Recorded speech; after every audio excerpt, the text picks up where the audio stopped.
final exam video part 2, including my person. Question number 1, why did you look at your why every day? Did it help you and did it help motivate you?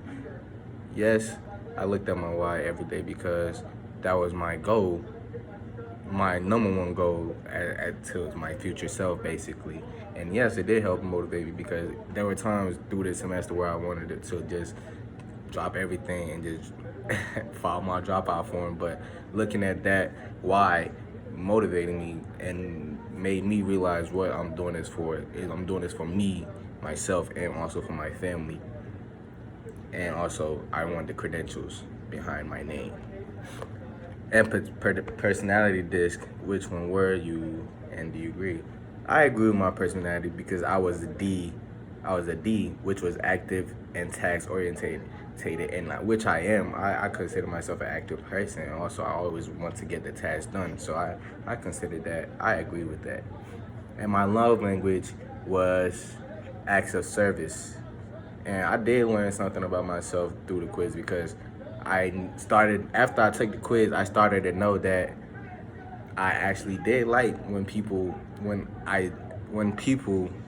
including my parents, my family members, and also friends, did the acts of service because it made me know like they loved me, and also I also showed that I loved them through acts of service because that was the way I showed my love. And my friend's love language was quality time. And I started to notice that too because after he told me stories which led me to, okay, it connected the dots that he likes quality time as an act as a love language. And the self-talk,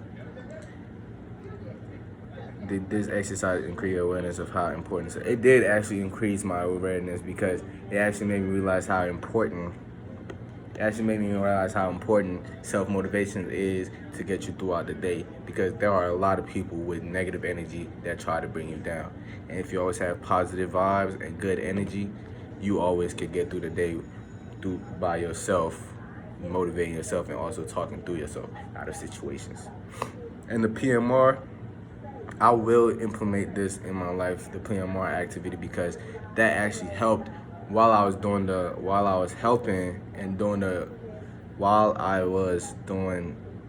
video.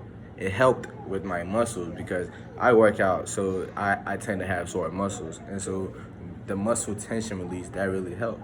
And so I see myself in the future using this after a hard day in the gym and I just need to relax. And the imagery too. It made me realize that nostalgia really is an imagery when you listen to an old song and you can remember everything you did that day when you listened to that song the first time. And that really helped me link the imagery activity to that, because imagery is a sense of listening, your hearing sense, and listen to a song that can really bring back old memories, and that's crazy to figure it out. So I plan on using that again. And the one word goal setting.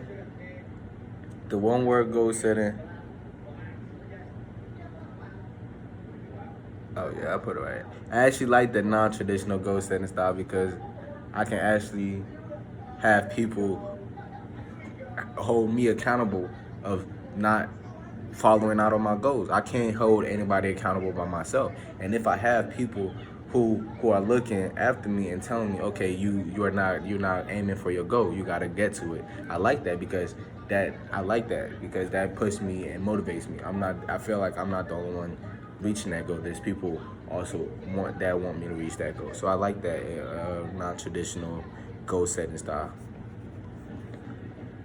And one of the activities that I implement, that I plan on utilizing for the future, is the imagery, because it can help you in a long way. If you're nervous about a job interview, you could just sit and relax and think about a place that's the calmest to you. And I actually want to utilize that in the future because I plan on being in business and I plan on going to a lot of interviews and business meetings, so I need the calmness to pitch my ideas. So I plan on using that in the long run. And a paper person, why do you think we wrote all this stuff on your paper? I think we wrote all this stuff because the paper represents us. This is us, and this is all the information we have retained throughout this whole semester. And I feel like this paper person actually is a good representation of us because it's your inner self and what you should be taking in as a person too. I know that didn't make sense, but I try to make it sense that basically all this information is a good information that our paper person is taking in, i.e. us. We're taking this information and it's also good. So I feel like we wrote all this stuff down to help us in the future because this is us. This is what we need to know.